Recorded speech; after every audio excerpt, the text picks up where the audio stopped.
நீங்கள் தவறவிட்ட எபிசோடுகளை இப்பொழுதே காணுங்கள் உங்கள் Tandivan.com மற்றும் Tandivan யூடியூப் சேனலில்.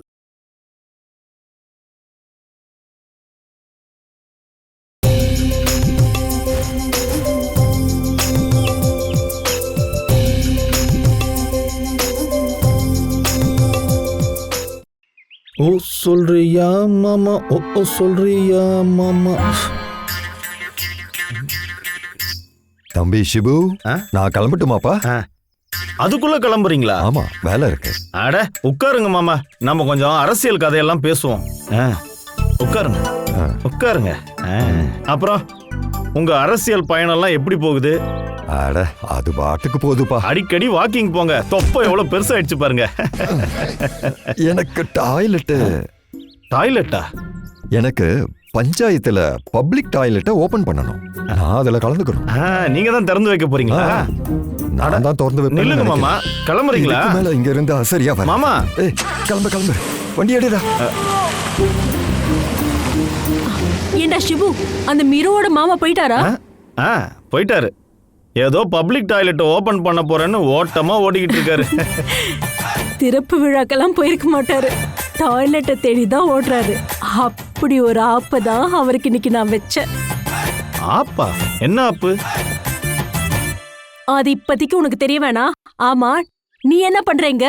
சும்மா உட்காந்துருந்தனா, போர் அடிக்குது, அதான் நகம் வெட்டலான்னு. நகத்தெல்லாம் அப்புறம் வெட்டலாம், முதல்ல போய் நீ விறக வெட்டு. ஏன் முதலாளியம்மா இப்படி பண்றீங்க? என் மேல ஏதாவது கோவமா? நான் கொஞ்ச நேரம் ரெஸ்ட் எடுத்தா போதும், உடனே வந்துருவாங்க. அதை செய் இதை செய்யு பாடா படுத்துறீங்க. நான் அப்புறம் உங்களை சபிச்சிருவேன். டேய், நான் இந்த வீட்டுல உன்னை வச்சிருக்கிறதே இந்த வீட்டு வேலையெல்லாம் செய்யறதுக்கு தான், உட்காந்து சீட்டை தேய்க்கிறதுக்கு இல்ல. போடா போய் விறக வெட்டு. இன்னும் 2 நகம் வெட்ட வேண்டியது இருக்கு. போய் விறக வெட்டுடா. சரியான சோப்லாங்கியா இருக்கானே. எங்க போறமா? எங்க போற நீ? சூப்பர் மார்க்கெட்டுக்கு. இனிமே நீ எங்கேயும் போக வேண்டாம். ஏதாவது வாங்கணும்னா இவன் போவான். நானா? நீ அந்த பையன் அவன் கிட்ட கொடு. அப்ப அந்த விறகெல்லாம் யார் வெட்டுறது? விறகையெல்லாம் சூப்பர் மார்க்கெட்டுக்கு போயிட்டு வந்து வெட்டு. அந்த லிஸ்ட் அவன் கிட்ட கொடு. இது என்ன அங்கவஸ்திரம் மாதிரி இருக்கு? ஏய், இங்க நின்னு ஏலம் போடாம சீக்கிரம் போய் வாங்கிட்டு வா. வந்து விறகு வெட்டணும். விட்டா இங்கே மொக்க போட்டுட்டு இருப்பான். நீ போய் கொஞ்ச நேரம் ரெஸ்ட் எடுமா. சமையல் வேலையெல்லாம் நான் பாத்துக்கிறேன். பரவாயில்ல, நான் பண்றேன். வேணா ஸ்மிதா, உன்னை எந்த வேலையும் செய்ய விடக்கூடாதுன்னு அவர் என்கிட்ட சொல்லியிருக்காரு. அதனால நீ போய் படுமா. போய் படுமா, போமா.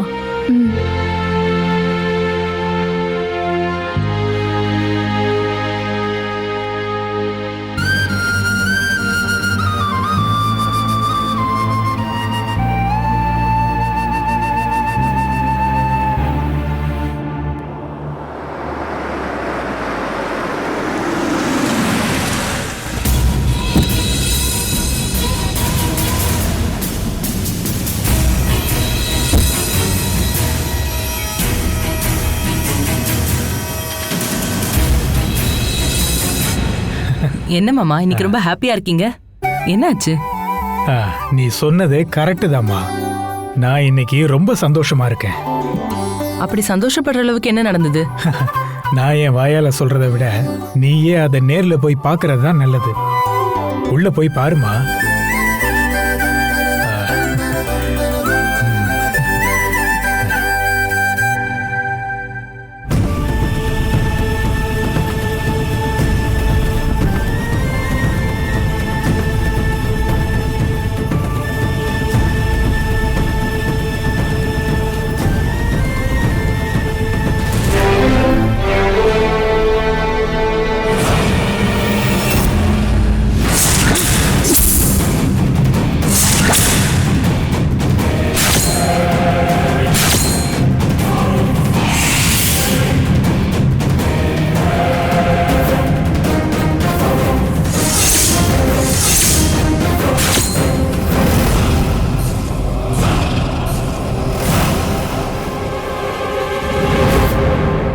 என்ன நீ ஷாக் ஆயிட்டீங்க?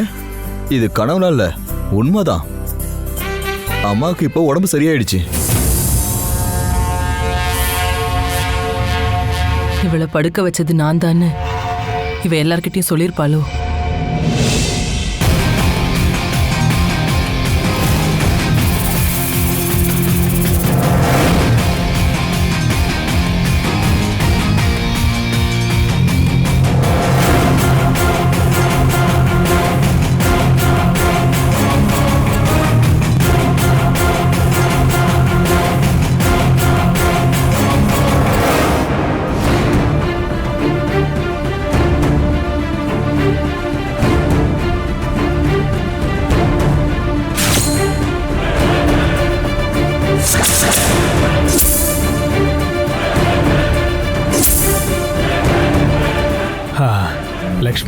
என்ன மித்ராவை இப்படி பாக்குற? மித்ராவா? அது யாரு?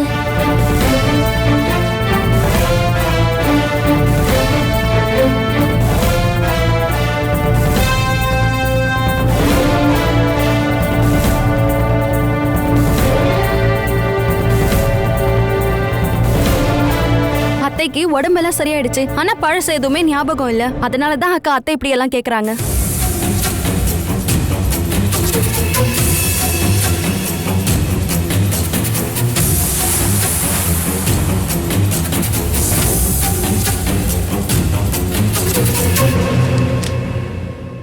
அத்தை உங்களுக்கு என்ன தெரியலையா? நான் இந்திரனோட வைஃப் அத்தை. இந்திரனா? அது யாரு? மாமா என்ன மாமா இது? அத்தைக்கு அவரை கூட ஞாபகம் இல்லையா? லக்ஷ்மிக்கு யாருமே ஞாபகம் இல்லம்மா.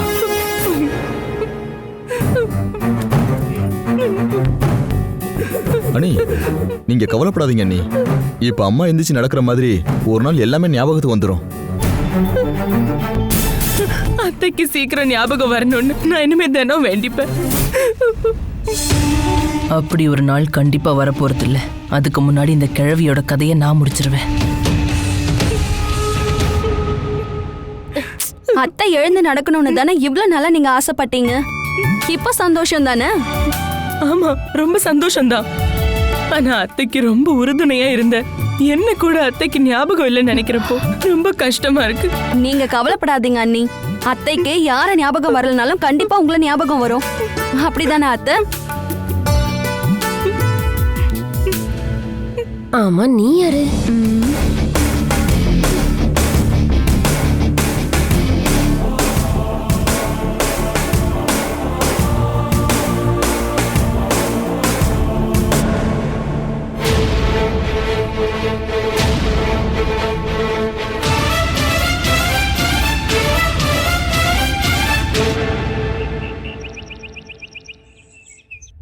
நான் இப்படி நாடகம் ஆடுறதே ஏன் மகனோட மரணத்துக்கு காரணமானவங்கள சட்டப்படி தண்டிக்கிறதுக்காக தான். அது சீக்கிரமாவே நடந்துரும்னு என் மனசு சொல்லுது. நீங்க பேசினதுல இருந்து எனக்கு ஒரு விஷயம் புரிஞ்சு போச்சு. மித்ரா வர்மா அவங்களுக்கும் உங்க பையன் மரணத்துக்கும் ஏதோ சம்பந்தம் இருக்கு. என்னத்த நான் சொன்னது உண்மைதானே?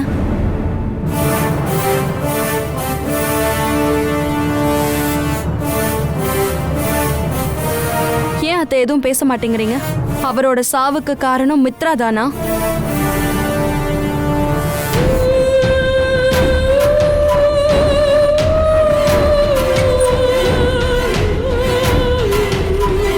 என்ன மனசி, அத்தை பழைய விஷயம் எதுவும் சொன்னாங்களா?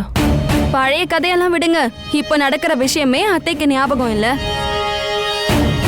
என்கிட்ட நீ ராஜேஷோட பொண்ணு தானேன்னு கேக்குறாங்க. அதை கேட்டதும் எனக்கு சிரிப்பு தான் வருது. எப்படியோ அத்தை எழுந்து நடக்கிறாங்கல்ல, அதுவே பெரிய விஷயம். இருந்தாலும் எப்படி இவ்ளோ சீக்கிரம் எழுந்துட்டாங்க? சத்தியமா என்னால நம்பவே முடியல. அதான் எனக்கும் அதிசயமா இருக்கு. நான் திடீர்னு ரூமுக்கு வந்தப்போ அத்தை வெளியில பாத்துக்கிட்டே இருக்காங்க. சட்டுன்னு பார்த்ததும் நான் பயந்துட்டேன். அத்தை எழுந்துப்பாங்கன்னு நம்ம எதிர்பார்க்கவே இல்லைல்ல.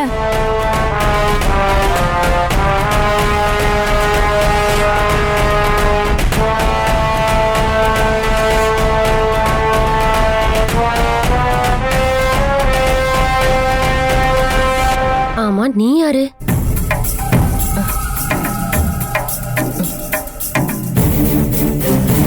என்ன அத்தை இது? இவங்க உங்க மருமக மித்ரா வர்மா. உங்களோட எல்லா விஷயத்தையும் ஒரு மக மாதிரி பாத்துக்கிட்டதே இவங்க தான். அதாவது உங்க மகன் இந்திரஜித்தோட மனைவி. இந்திரஜித்தா? அது யாரு? இதெல்லாம் பார்க்க என்னால முடியல. பாரு, அவங்க பிள்ளைய கூட அவங்களுக்கு ஞாபகம் இல்ல. படுத்த படுக்கையா இருந்தப்போ அத்தைக்கு ஞாபகம் இருந்தது. அது எனக்கு ரொம்ப நல்லா தெரியும். ஆனா நடக்க ஆரம்பிச்ச அப்புறம் அத்தையோட ஞாபக சக்தி எப்படி போயிடுச்சு? எவ்வளவு யோசனை பண்ணாலும் எனக்கு அது மட்டும் புரியவே மாட்டேங்குது. அக்கா, நீங்க ஒண்ணு பண்ணுங்க. இனி நல்ல சாமியை வேண்டிக்கோங்க. நீங்க வேண்டிக்கிட்டா கண்டிப்பா அந்த சாமி நடத்தி கொடுக்கும். இப்பவே நீங்க தினமும் வேண்டிக்கிறதாலதான் அத்தை இப்படி எழுந்து உட்கார்ந்துருக்காங்க. இனிமே நான் சாமி கும்பிட்டு தானே ஆகணும். எல்லாம் அப்படிதானே போயிட்டு இருக்கு. என்னக்கா சொல்றீங்க? இல்ல, அத்தைக்கு ஞாபக சக்தி திரும்ப வரணும்னு இனி கோவில் கோவிலா ஏறி இறங்கணும்னு சொல்ல வரேன். அப்படின்னா நாளையில இருந்து தினமும் கோயில் கோயிலா போக ஆரம்பிச்சிருங்க. நீங்க திரும்ப வரும்போது கண்டிப்பா அத்தைக்கு பழைய விஷயம்லாம் ஞாபகம் வந்துடும். அந்த விஷயத்துல எந்த சந்தேகமும் வேண்டாம்.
ஏதோ ஆழமா யோசிக்கிற மாதிரி தெரியுது. நான் ஒரு டூர் போறத பத்தி யோசிச்சுக்கிட்டு இருக்கேன். எங்க? உனக்கு பிடிச்ச இடத்துக்கு. நீ சொல்லு, எங்க போலாம்? எனக்கு அப்படி இந்த இடத்துக்கு தான் போகணும்னுலாம் இல்ல. நீங்க கூப்பிட்டீங்கன்னா நான் எங்க வேணாலும் வர ரெடி. இப்ப ஏன் முடிவு முக்கியம் இல்ல.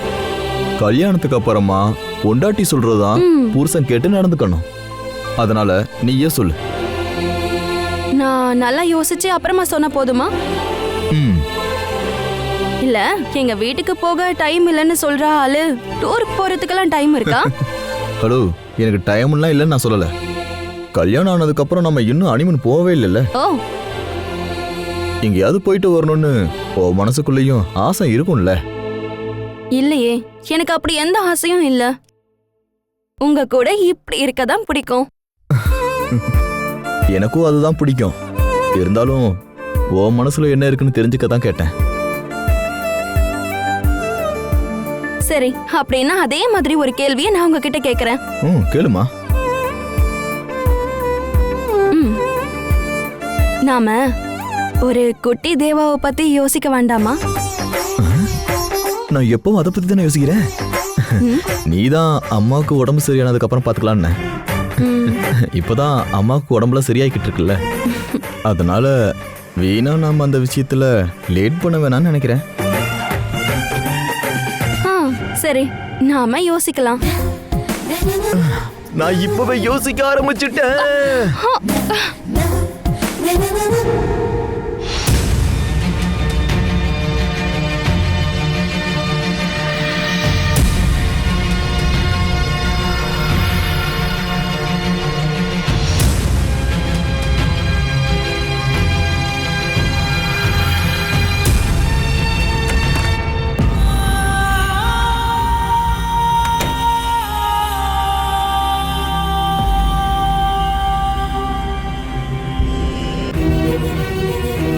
யாருக்கு மாமா கால் பண்றீங்க? வேற யாருக்கும் இல்ல, குருஜிக்கு தான்.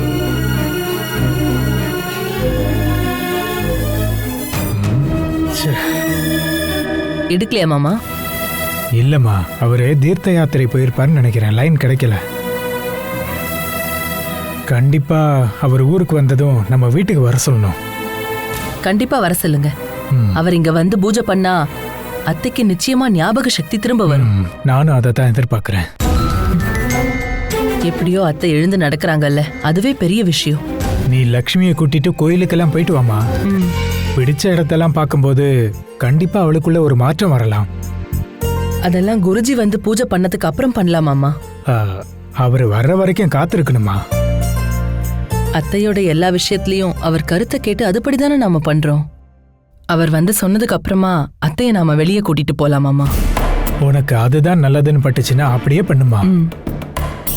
நான் நாளைக்கு பழனி வரைக்கும் போயிட்டு வரேம்மா. லக்ஷ்மிக்காக முருகன்ட்ட வேண்டி இருக்கேன். அதெல்லாம் முடிச்சிட்டு வரேன். ம்.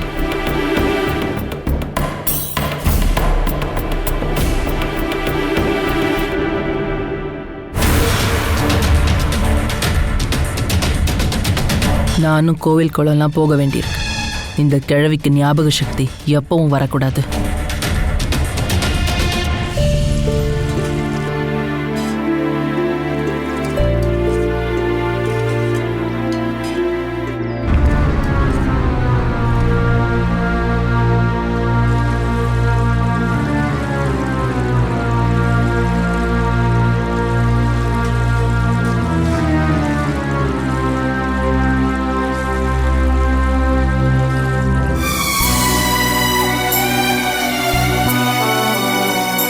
என்னம்மா பண்ணிட்டு இருக்க?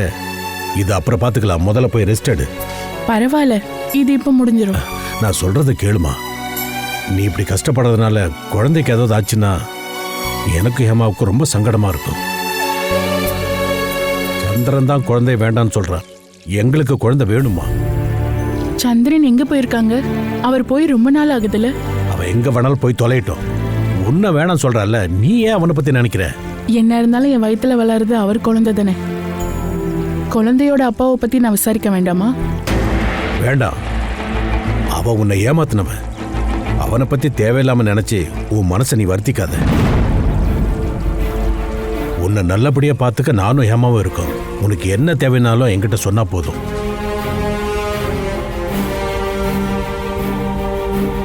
எனக்கு தேவை என் குழந்தையோட அப்பா தான். ஆனா அது கிடைக்கவே போறதில்ல முதலாளி.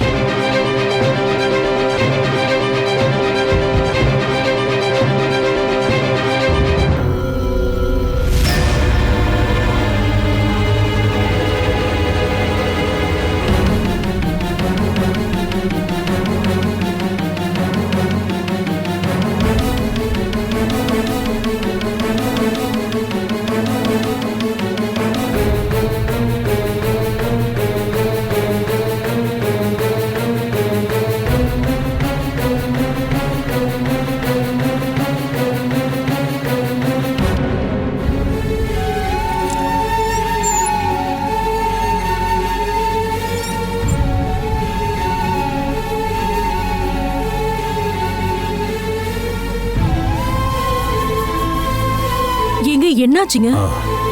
ஏன் இப்படி கவலையா இருக்கீங்க? ஸ்மிதா சொல்றத கேக்குறப்போ மனசுக்கு ரொம்ப வேதனையா இருக்கு. பாவம், சந்திரன் இந்த மாதிரி பொண்ணை ஏமாத்திருக்கவே கூடாது. எத்தனையோ தடவை நானும் இவளை திட்டிருக்கேன். ஆனா இவ ரொம்ப நல்லவமா. இத நான் தான் ரொம்ப லேட்டா புரிஞ்சிருக்கிறேன். உண்மையிலேயே அந்த டாக்டருக்கு பதிலா ஸ்மிதா தான் இந்த வீட்டுக்கு மருமகளா வந்திருக்கணும். இவகிட்ட பணம் மட்டும்தான் இல்லை, ஆனா சந்திரனை நேசிக்கிற பெரிய மனசு இருக்கு. சந்திரனோட குழந்தை இவ வயித்துல வளர்ற விஷயத்த இப்பவும் அந்த டாக்டர்கிட்ட சொல்லாம இருக்கிறது சந்திரனோட சந்தோஷத்துக்காக தான். ஏன்னா இவ சந்திரன் மேல உயிரையே வச்சிருக்கா. சந்திர வாழ்க்கையில எந்த பிரச்சனையும் வரக்கூடாதுன்னு தான் அவ இன்னும் நினைக்கிறா. அந்த அளவுக்கு அவளை நேசிக்கிறா. அந்த நேசம் தாங்க இப்ப ஸ்மிதாவை இந்த அளவுக்கு ஆக்கிடுச்சு. மானசிய டிவோர்ஸ் பண்ணதுக்கு அப்புறமா உன்னதான் கல்யாணம் பண்ணிப்பேன்னு சொன்னதும் அவன் நம்பி ஏமாந்துட்டா. எல்லா பொண்ணுங்களையும் ஏமாத்தின மாதிரி அவளையும் அவன் ஏமாத்துவான்னு அவன் நினைக்கவே இல்லைங்க. அதான் அவ பண்ண மிகப்பெரிய தப்பு. முன்னாடி நான் ஸ்மிதாவை குறை சொல்லியிருக்கேன், ஏன் திட்டி கூட இருந்திருக்க. ஆனா இனிமே அப்படி அவளை நான் எப்பவுமே திட்ட மாட்டேன். ஏன்னா அவளை நான் இப்ப பாக்குறது இந்த வீட்டு வேலைக்காரியா இல்ல, மகளா பாக்குறேன்.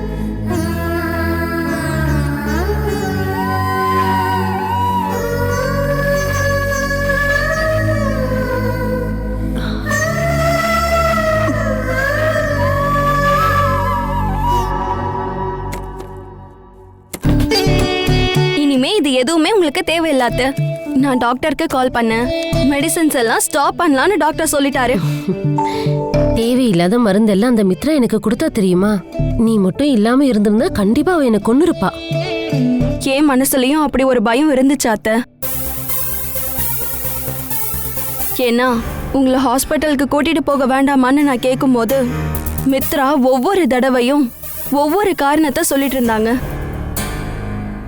அன்னையில இருந்தே மித்ராவை நான் சந்தேகப்பட ஆரம்பிச்சேன். உங்க பிளட்டை டெஸ்ட் பண்ணிட்டு டாக்டர் சொன்ன பதிலையும் கேட்டதுக்கு அப்புறம் நீங்க படுத்த படுக்கையா இருக்கிறதுக்கு காரணம் மித்ரா தானே நான் புரிஞ்சுக்கிட்டேன். ஆனா நான் அதை யார்கிட்டயும் சொல்லல. நீங்களே எல்லா உண்மையையும் சொல்ற ஒரு நாள் வரும். அன்னைக்கு எல்லாரும் தெரிஞ்சுக்கிட்டா போதும், அதான் நான் ஆசைப்பட்டேன். இப்போ அந்த நாள் நெருங்கிடுச்சுன்னு தான் நான் நினைக்கிறேன். சொல்லணும், அவர்கிட்டயும் தேவா கிட்டயும் எல்லா உண்மையும் சொல்லணும். அதுக்கு முன்னாடி எல்லாத்தையும் பின்னாடி இருந்து பண்ணிக்கிட்டு இருக்க ஒரு மகா நடிகன் இருக்கிறான். அவன் என் முன்னாடி வந்தாகணும்.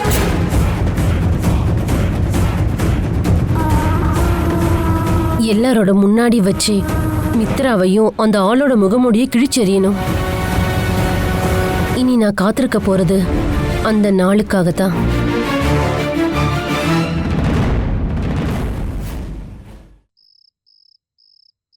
இதுக்கு மேல என்னால இப்படி டென்ஷன் ஆக முடியாது.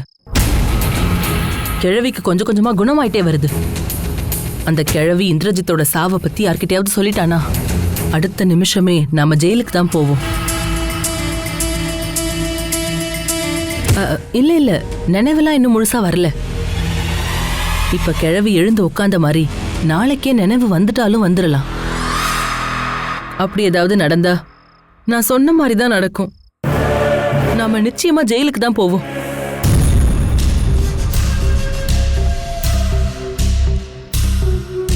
என்ன கொலை பண்ணவா? எனக்கும் அப்படிதான் தோணுது. இல்ல இல்ல, யாருக்கும் எந்த சந்தேகமும் வராது. அதுக்கான ஐடியாலாம் என்கிட்ட இருக்கு. சரி ஓகே, நான் கூப்பிடுறேன்.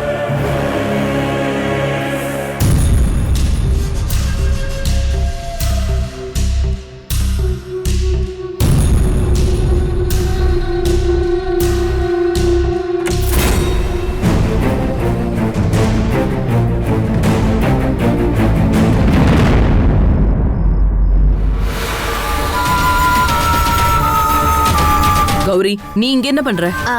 நான் இனிமே இங்கதான் படுக்க போறேன். அம்மா கூட தான் படுப்பேன். வேண்டாம் வேண்டாம், நீ மொபைல் பார்த்துட்டே இருந்தா அத்தையால தூங்க முடியாது. அதனால நீ ஒரு ரூம்ல போய் படுப்போ. கௌரி இங்கேயே படுக்கட்டும்க்கா. அவங்களுக்கு ஏதோ ஞாபகம் இல்லைல்ல, அதனால அத்தை கூட படுக்க சொல்லி நான் தான் அவகிட்ட சொன்னேன். ராத்திரி ஞாபகம் இல்லாம எங்கேயாவது கிளம்பி போயிட்டாங்கன்னா என்ன பண்ண முடியும்? அதனால ரூம்ல இன்னொருத்தர் கூட இருக்கிறது நல்லதுதான். படுத்தா கும்பகர்ண மாதிரி தூங்குற இவ எப்படி எழுந்திருப்பா? அதனால நானே அத்தை கூட படுத்துக்கிறேன். நீ இங்க படுக்கிறேன்னு இப்படி அடம் பிடிக்கிறது அத்தைய காலி பண்ணதானே எனக்கு ரொம்ப நல்லா தெரியும். அதுக்கு நான் ஒத்துக்கவே மாட்டேன்டி. நீ எழுந்திரி கௌரி.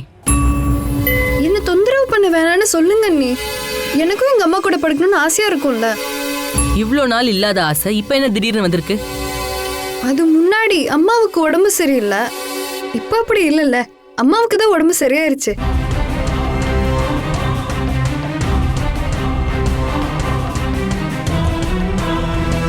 வீட்டு வேலை பாக்குறக்கே இங்க என்ன வேலை?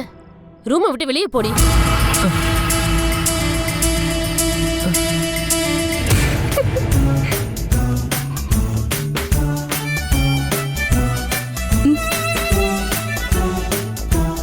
மித்ராக்கா, நீங்க இப்படி வாங்க. அத்தைக்கு ஞாபக சக்தி வந்ததுக்கு அப்புறமா நீங்க படுங்க. இவளுக்கு ஞாபகம் வந்துட்டா நான் ஜெயில படுப்பேன். இனி நீ நிம்மதியா படு. ஏதாவது தேவைன்னா என்ன கூப்பிடு. சரி அண்ணி. இப்படி படு, அந்த மொபைல் எப்படித்தா தூங்கு.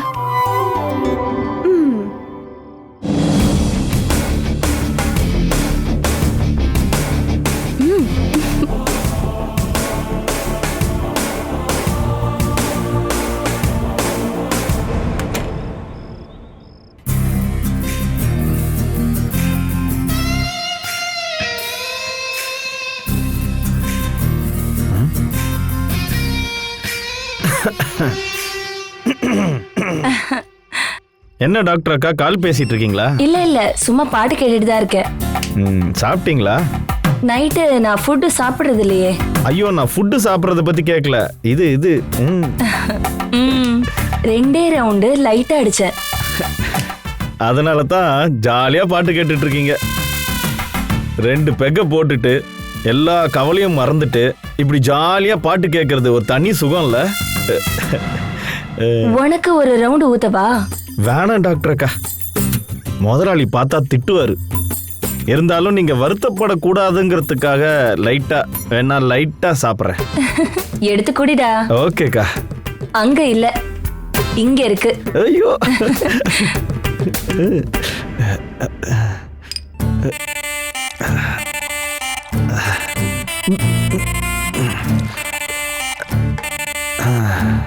ஆஹா, உண்மையாவே அருமையான சரக்கு.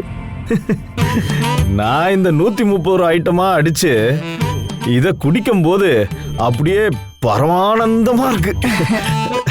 அப்புறம் நீங்க ஹாஸ்பிட்டல் ஆரம்பிச்சதும் அங்க எனக்கு ஏதாவது ஒரு வேலை போட்டு கொடுங்க அக்கா. கண்டிப்பா போட்டு தரேன் ஷிபு. சரி, உனக்கு என்ன வேலை வேணும் சொல்லு. அப்படிலாம் ஒண்ணும் இல்ல, வேர்வை வராத மாதிரி எந்த வேலையா இருந்தாலும் செய்வேன். அப்படின்னா ஒரு சூப்பர் வேலை இருக்கு. என்ன வேலை? ஒண்ணு நான் டாக்டரா உட்கார வச்சிடுறேன். அப்படின்னா பெருசா வேர்வை வராதுல்ல? இல்ல, நான் சொன்னது இந்த பேஷண்ட்டுங்களுக்கெல்லாம் கூட இருக்கிறதுக்கு ஆள் தேவைப்படும்ல, அந்த மாதிரி வேலை. அதுக்கு தான் ஹாஸ்பிட்டல்ல நர்ஸ் இருக்காங்கல்ல. நர்ஸுங்களுக்கெல்லாம் கம்பெனி வேணும்ல, அந்த கம்பெனியை நான் கொடுக்கலான்னு தான். இன்னொன்னு, இங்க வேலை பார்த்து நான் டயர்ட் ஆயிட்டேன். அதனாலதான் அங்க ஏதாவது ஒரு வேலை போட்டு தரீங்களான்னு கேட்டேன். இந்த வீட்ல தான் குறிப்பிட்டு சொல்ற மாதிரி உனக்கு எந்த வேலையும் இல்லையே. சரியா போச்சு, வேலை இல்லையா? வேலையோ வேலை. நான் லைட்டா கொஞ்சம் ரெஸ்ட் எடுத்தா போதும், உடனே மேடமுக்கு மூக்குல வெறுத்துரும். ஷிபு அதை செய், ஷிபு இதை செய்யும்பாங்க. இது மட்டும் இன்னொருத்தனா இருந்தா எப்பவோ எஸ்கேப் ஆயிருப்பான். வேலைக்காரங்க கிட்ட எப்படி வேலை வாங்குவாங்களோ அந்த மாதிரி என்கிட்ட வாங்குறாங்க.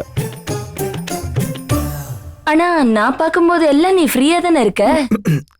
அது வேலை செஞ்சு நான் டயர்டா இருக்கும் போது. அப்படியா? ஆமா டாக்டர் அக்கா.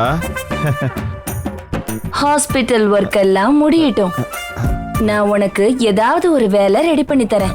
அது போதும்க்கா, அந்த மகிழ்ச்சிக்காக கொஞ்சம் லைட்டா ஊத்துங்களேன் ப்ளீஸ். எனக்காக அடிக்க ஆரம்பிச்சா நான் அடிச்சுக்கிட்டே இருப்பேன், அதுதான் பிரச்சனை. போதும் போதும் போதும். தண்ணி சேர்த்தா எனக்கு பிடிக்காது. அங்க வச்சிரு. அங்கேயா? ஓகே.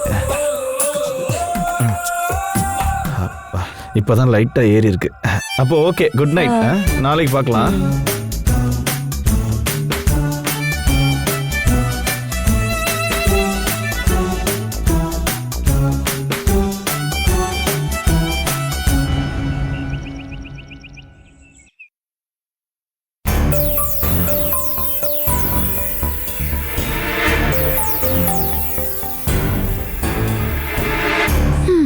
நீ குக் பண்ண போறேன்னு சொன்ன, இங்க உட்காந்து நெயில் பாலிஷ் போட்டுக்கிட்டு இருக்க. என்னால இப்ப வதக்கவோ வெட்டலாம் முடியாது, எனக்கு செய்ய மூடு இல்ல. அப்ப மத்தியானம் என்ன சாப்பிடுறது? நீங்க ஹோட்டலுக்கு கால் பண்ணி ஏதாச்சும் ஆர்டர் பண்ணிக்கோங்க. எனக்கு ஹோட்டல் ஃபுட் செட் ஆகாது, வயிறு வலிக்க ஆரம்பிச்சிடும். எனக்கு நேர் ஆப்போசிட்டா இருக்கீங்க. உங்க வீட்டு சாப்பாடு தான் எனக்கு பிடிக்கல. சின்ன வயசுல இருந்தே உங்க அப்பா ஹோட்டல்ல இருந்து வாங்கி கொடுத்து கெடுத்திருக்காரு. எங்க அப்பாவை குறை சொல்ல முடியுமா? நான் எங்க அப்பாவுக்கு ஒரே ஒரு செல்ல பொண்ணு. உங்க வீடு மாதிரி 3 பசங்கள்லாம் இல்லைல்ல, அதனால நான் எது கேட்டாலும் எங்க அப்பா எனக்கு ஆசையா வாங்கி கொடுப்பாரு. எங்க அப்பாக்கும் அதெல்லாம் வாங்கி கொடுக்க பணம் இருந்துச்சு. ஆனா எங்க எல்லாருக்கும் அம்மா கையால சமைச்ச சாப்பாடு தான் பிடிக்கும். அந்த ஒரு டேஸ்ட் எந்த ஹோட்டல்ல சாப்பிட்டாலும் கிடைக்கவே கிடைக்காது. சின்ன வயசுல இருந்தே எங்க வீட்டுல எல்லாருமே வெஜிடேரியன் தான், நானும் அப்படிதான். அதுக்கப்புறமா ஹாஸ்டலில் போய் படிச்சப்போ தான் அப்பப்போ நான் நான்வெஜ்லாம் சாப்பிட ஆரம்பித்தேன். பழைய கதையெல்லாம் வெட்டியா பேசிட்டு இருக்காம ஹோட்டலுக்கு கால் பண்ணி மட்டன் பிரியாணி ஆர்டர் பண்ணுங்க. எனக்கு பிரியாணி எல்லாம் வேணாம். அப்போ உங்களுக்கு என்ன வேணுமோ ஆர்டர் பண்ணிக்கோங்க. எனக்கு எதுவும் வேணாம். சாப்பாடு விஷயத்துல கஞ்சத்தனம் பண்ணாதீங்க. நான் வேணா காசு தரேன். நான் ஒன்றும் பணத்துக்காக இப்போ வேணாம்னு சொல்லலை. எனக்கு தான் ஹோட்டல் ஃபுட்டு பிடிக்காதுன்னு உங்ககிட்ட சொன்னல. அப்போ மதியானம் நீங்க என்ன சாப்பிடுவீங்க? நான் கஞ்சி வைக்க போறேன். மாங்காய் ஊறுகாவும் அப்பளமும் வச்சு கஞ்சி குடிக்கிற டேஸ்ட் எந்த பிரியாணி சாப்பிட்டாலும் கிடைக்காதுமா. நீங்க கஞ்சி பழைய சாதம் எது வேணாலும் சாப்பிடுங்க. அதுக்காக என்ன கூப்பிடாதீங்க. கிச்சன் சூடு உடம்புக்கு ஆகாது. அப்போ எங்க அம்மாவும் சின்னக்காவும் சமைக்கிறது அவங்களுக்குலாம் அந்த சூடு உடம்புக்கு ஆகாதா? அவங்களுக்கு அதெல்லாம் ஒண்ணும் பண்ணாது. அவங்களுக்கு மாட்டுத்தோல் இல்ல.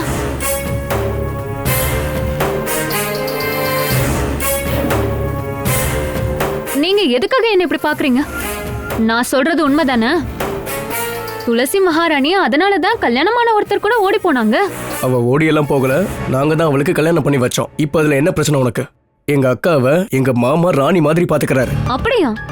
அப்ப எதுக்கு நீங்க அப்படி பாத்துக்க மாட்டீங்க? துளசி அண்ணிய ராணி மாதிரி பாத்துக்கிறாராம். அப்படி சொல்ல உங்களுக்கு கொஞ்சம் கூட கூச்சமா இல்ல? என்ன மனுஷியாவது ட்ரீட் பண்றீங்களா நீங்க? எங்க இங்க பாரு, என்கிட்ட பணம் கொஞ்சம் கம்மியா இருக்கு. அதுக்காக உன்கிட்ட அன்பு இல்லாம நடந்துகிட்டு இருக்கனா என்ன? ஐயோ, எந்த குறையும் இல்ல. எல்லாம் அதிகமா தான் இருக்கு. என் மூட ஸ்பாயில் பண்ணாம ஹோட்டல் கால் பண்ணி ஆர்டர் பண்ணுங்க. எனக்கு ரொம்ப பசிக்குது.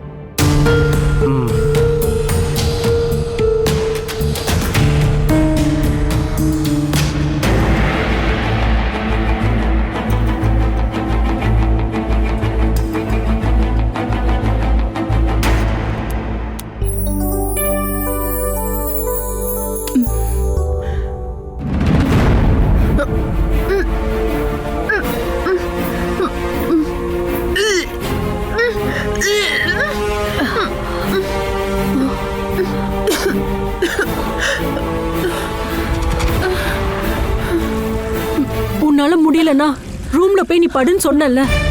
வேலையெல்லாம் நான் பாத்துக்கிறேன், நீ வா. பரவாயில்ல, கொஞ்ச நேரத்துல எல்லாம் சரியாயிடும். வா, வந்தீங்க உட்காரு. கொஞ்சம் தண்ணி குடி.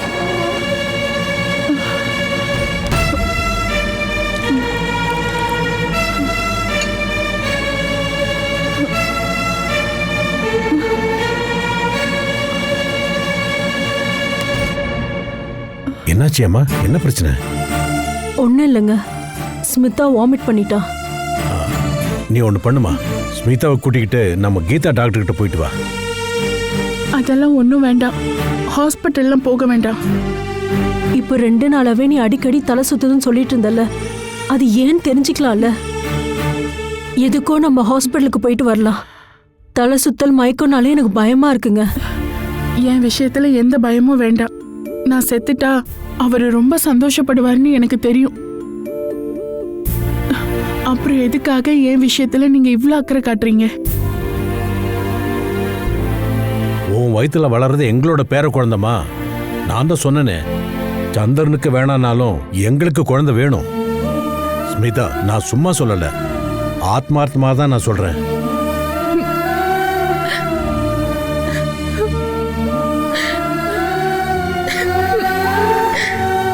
நீ சுமிதாவை அழைச்சிட்டு வா, நானும் உங்க கூட ஹாஸ்பிட்டலுக்கு வர்றேன்.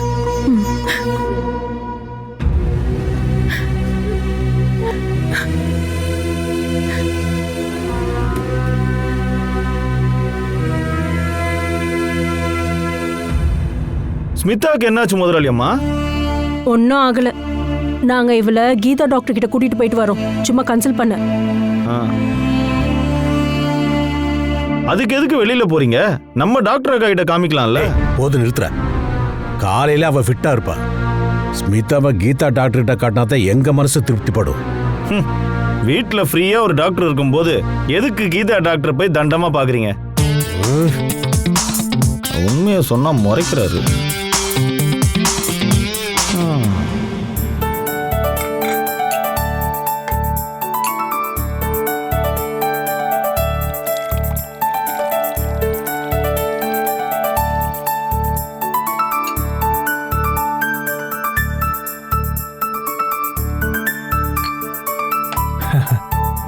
லக்ஷ்மியையும் சாப்பிட கூப்பிடுமா.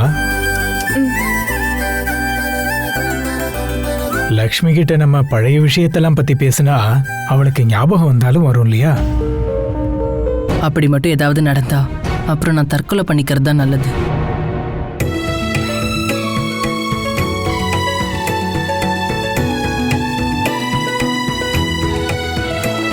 உட்காருங்கம்மா.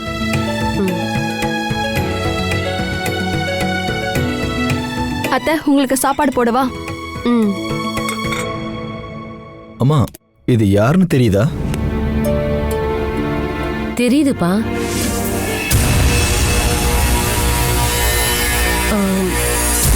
அந்த தஞ்சாவூர் பொண்ணு தானே?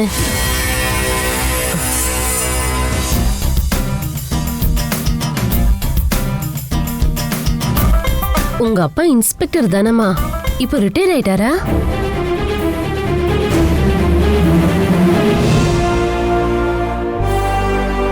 இது தஞ்சாவூர் இன்ஸ்பெக்டர் பொண்ணெல்லாம் இல்ல, உங்க மருமகமா மானசி அண்ணி, தேவா அண்ணனோட மனைவி.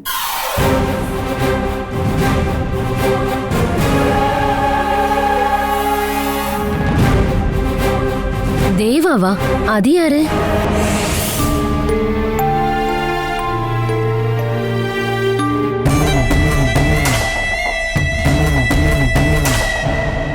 கவலைப்படாதீங்க மாமா, ஒரு நாள் அத்தைக்கு எல்லாரையும் ஞாபகம் வரும். எனக்கு என்னமோ அப்படி தோணல. ஞாபகம் வரதா இருந்தா அத்தை நடந்தப்பவே ஞாபகம் வந்திருக்கணும்ல. எடுத்துட்டு வரேன். அப்படிலாம் எதுவும் சொல்ல முடியாது அண்ணி. இன்னும் கொஞ்ச நாள் ஆனா அம்மாவுக்கு எல்லாமே ஞாபகம் வந்துடும். வரலனாலும் பரவாயில்ல, அத்தை நடந்துட்டாங்கல்ல, அதுவே பெரிய பாக்கியம். மானசி, அவளுக்கு சாம்பார் கொஞ்சம் ஊத்து. சாம்பார்னா லக்ஷ்மிக்கே ரொம்ப பிடிக்கும். சரி மாமா.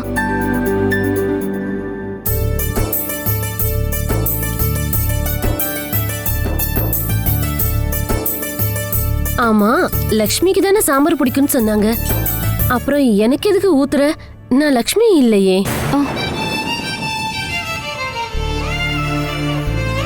பாருங்க, அவங்க பேரை கூட அவங்க மறந்துட்டாங்க. அத்தைக்கு மூளை தான் ரொம்ப குழம்பி போயிருக்குன்னு நான் நினைக்கிறேன். எனக்கு மூளை ஒன்றும் குழம்பலம்மா.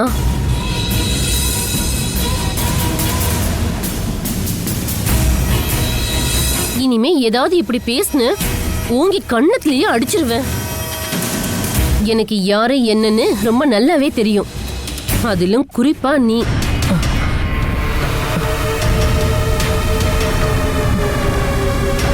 நீ யாருன்னு நான் சொல்லவா?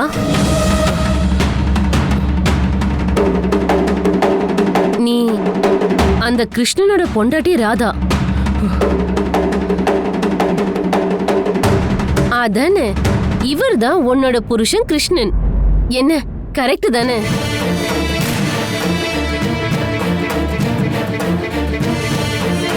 என்ன கூட உங்களுக்கு அடையாளம் தெரியலன்னா மத்தவங்கள நிச்சயமா அடையாளம் தெரியாது. நீ யாருன்னு தெரியும் தான் சொல்றேன்லடி.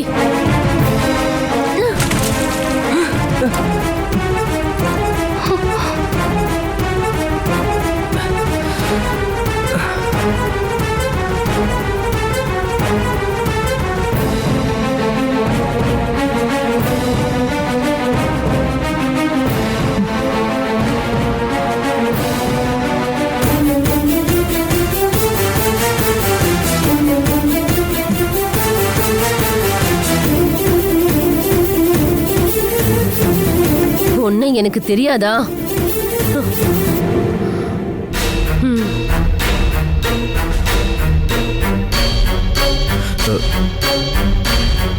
பரவாயில்ல, நீ கவலைப்படாதீங்க. இருந்தாலும் இத்தனை நாள் அத்தை கூடவே இருந்து அவங்கள நல்லா கவனிச்சுக்கிட்ட என்னையே அத்தைக்கு யாருன்னு தெரியலன்னு நினைக்கிறப்போ ரொம்ப கஷ்டமா இருக்கு. அத்தை உண்மையிலேயே பிரமாதமா நடிக்கிறாங்க.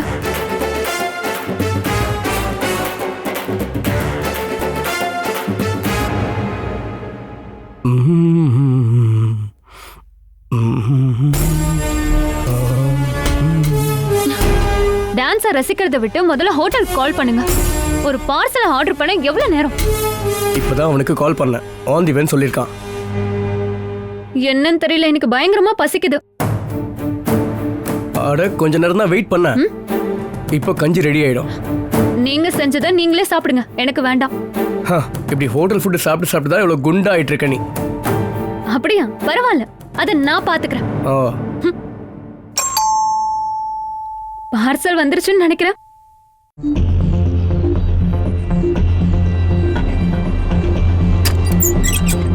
ஆஹா, வாங்க வாங்க, உள்ள வாங்க. நீங்க எப்ப அங்கிள் சிங்கப்பூர்ல இருந்து வந்தீங்க? நேத்து ராத்திரி. அப்ப ஏன் ஆண்டி என்கிட்ட சொல்லவே இல்ல? இவர்தான் என்கிட்ட தாராக்கு நான் வந்த விஷயத்த சொல்ல வேண்டாம், ஒரு சர்ப்ரைஸா இருக்கட்டும்னு சொன்னாரு.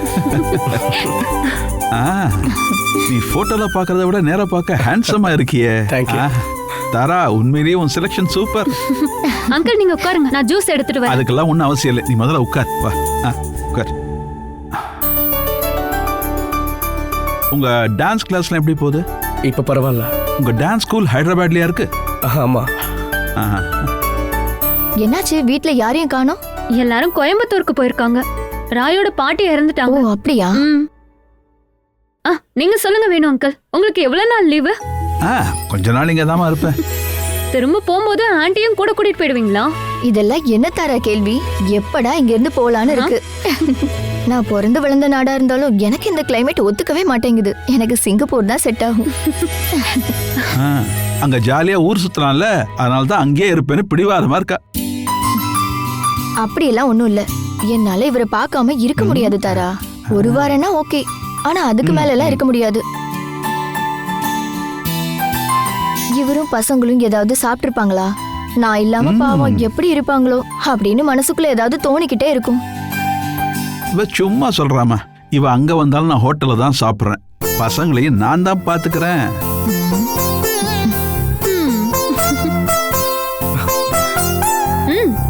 வீட்டு வேலை எல்லாம் எப்படி போயிட்டு இருக்கு? கிட்டத்தட்ட முடிஞ்ச மாதிரி தான், இன்னும் டைல்ஸ் ஒர்க் மட்டும் பேலன்ஸ் இருக்கு. உங்க அப்பா எப்படி இருக்காரு? அப்பா நல்லா இருக்காரு. இன்னைக்கு சாயங்காலம் முதல் வேலையா உங்க அப்பாவை போய் பார்க்கணும். ஏதாவது ஸ்பெஷல் ஐட்டம் கொண்டு வந்திருப்பீங்க. இருக்கு இருக்கு. எங்க அப்பாவை குடிக்க வச்சு கெடுத்துறாதீங்க அங்கிள். என்ன நந்து அமைதியா இருக்கீங்க?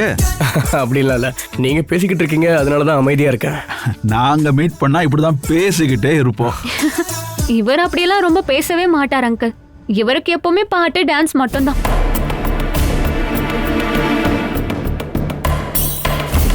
அது நல்லது தானம்மா. எனக்கெல்லாம் அங்க வேலை முடிஞ்சு சும்மா ஹம்மிங் பண்றதுக்கு கூட டைம் இருக்காது.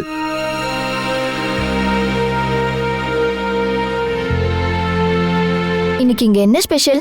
சிக்கனா ஃபிஷ்ஷா? நான் இன்னைக்கு எதுவுமே செய்யல ஆண்டி. நாங்க 2 பேர் மட்டும் தானே இருக்கோம், அதான் வெளியே ஆர்டர் பண்ணிக்கலாம்னு விட்டுட்டோம். ஏமா, நீயும் உங்க சாரு ஆண்டி மாதிரியே ஆயிடாத. அவ தான் ஹோட்டல்ல இருந்து வாங்கி என்ன சாகடிக்கிறா. நீயும் அப்படியே பண்ணாதம்மா. பொண்டாட்டி கையால சமைச்சத சாப்பிடணும் தான் எல்லா புருஷனும் ஆசைப்படுவான். நீ உள்ள வா தாரா. இங்க இருந்தா உங்க அங்கிள் என்ன ஏதாவது குறை சொல்லிட்டே இருப்பாரு. இல்லனாலும் இவருக்கு அடுத்தவங்க முன்னாடி என்ன குறை சொல்லிட்டே இருக்கிறது ரொம்ப பிடிக்கும். நடக்கிற உண்மையத்தானே நான் இப்ப சொல்றேன்மா. வாங்க ஆண்டி.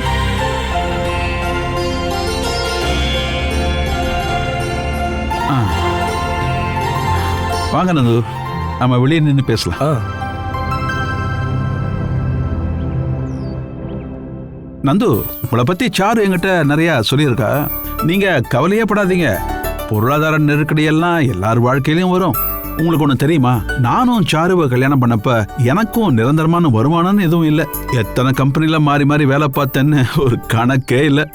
அப்புறம் என் ஃப்ரெண்டு ஒருத்தன் ஹெல்ப் பண்ணி தான் நான் சிங்கப்பூரே போனேன். ஆனால் அந்த மண் என்னை கைவிடலை. இப்போ நான் ஹாப்பியாக இருக்கேன். உங்களுக்கு விருப்பம் இல்லைன்னு சொன்னதுனால தான் நான் விசாக்காக ட்ரை பண்ணல. இல்லைன்னா நான் உங்களை நேரம் சிங்கப்பூர் கூட்டிகிட்டு போயிருப்பேன்.